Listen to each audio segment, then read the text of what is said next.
This lecture starts the discussion about the contents of the business plan, what is in a business plan, and how one organizes that.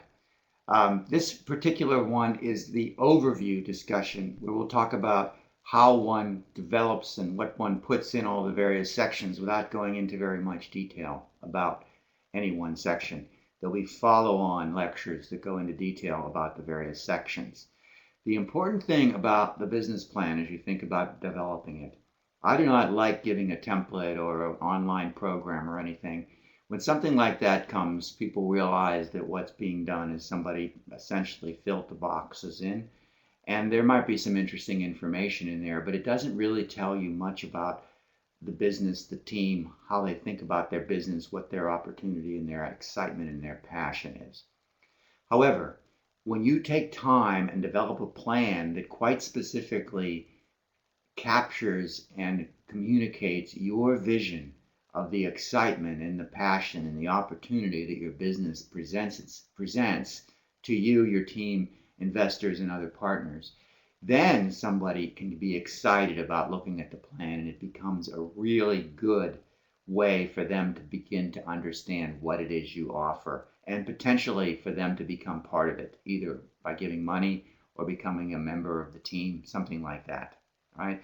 So this is all very important, but one size doesn't fit all, and the more you capture all the information that's needed, but in a way that really shows your passion and zeal for your opportunity, that's how a winning business plan is presented, and that's how it's received.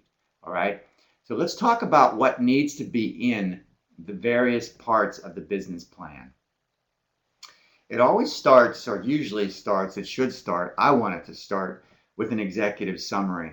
And we'll talk more about that. But remember, it is not an introduction, it is a summary of the whole plan. All of the key salient points that you talk about in the plan that you want someone to understand should be in the executive summary, including the management team, including the marketing, including the product description. You don't just do a 40,000-foot view of the business and then move on. No, you put it all there so someone can actually scan the executive summary and have a pretty good idea of the opportunity.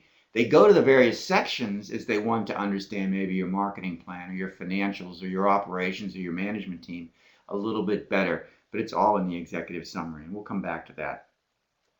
Then you talk about the company in general. You want a general description. This is the things like the name of your company, the full name of your company, how it's incorporated, that sort of thing.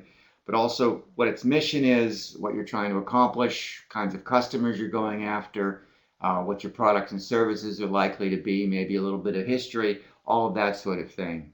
Okay? Then you talk about your products and your services, what it is you're actually offering. The order of this can be changed and rearranged, but usually as somebody thinks of a business, they think of the business as a series of products or services, and so that's what you want to develop and talk about and go through next.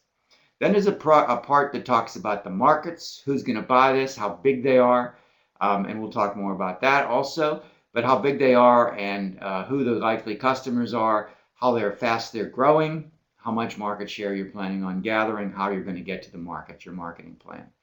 Operations and production, you go into talking about what your business actually looks like on a day-to-day basis, what people are doing, how many people there are, what the skill sets are, how you're getting the product developed, if it's not developed, how it's being designed, how it's being manufactured, implemented, if it's a service, how that's delivered, what the costs associated with that are. There's financials mixed in through here.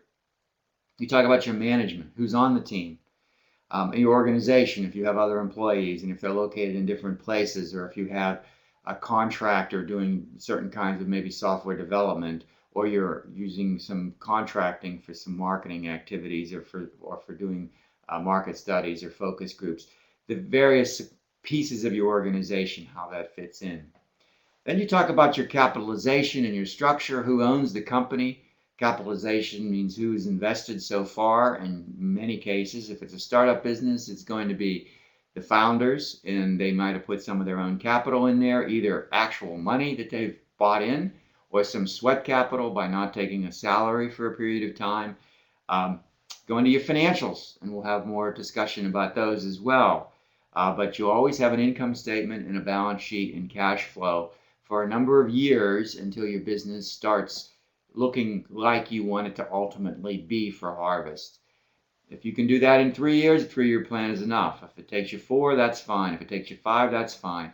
Even if it takes you longer than that, if it takes a while to get started and to turn the corner, then you might need to have a longer term business plan.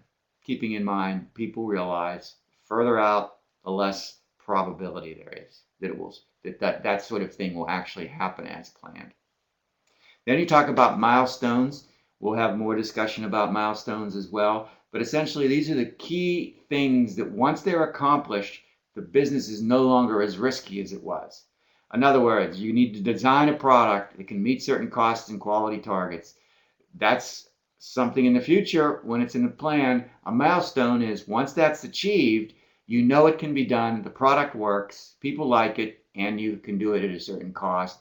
That risk is no longer there, that you can't do that. So you're taking risk out of the business with each milestone that you achieve. Other information is put in appendixes. That is, you might say how many, you might have done some market research, you've got some web-based information about your products or the demographics or whatever. You can put those in appendices. Additional financial schedules and notes might be in appendices. You don't have the complete detailed financials in your business plan per se. You need some, but in the appendix you have the full set of financial statements, multiple years, drill down schedules, and we'll talk more about that as well.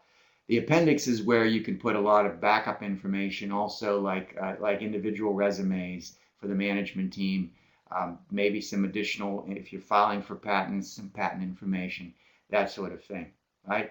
Generally, the overall plan, all in, maybe with as long if you have appendices and like that, like 40-ish pages, but the written part generally somewhere around 20 pages, 15 to 20 pages of material that someone can read. Keeping in mind that if you're too high level, you're not going to convince someone that you're serious. So generally, you refer to information of more detail in the appendices. Okay, that's the sort of thing that you're going after as you develop your business plan. From here, we'll go into a series of lectures where we talk about these various sections and what should be included in each of those sections. So I will look forward to that, and we'll talk next about the executive summary, and we'll see you on the lecture where we go into a little bit about the executive summary.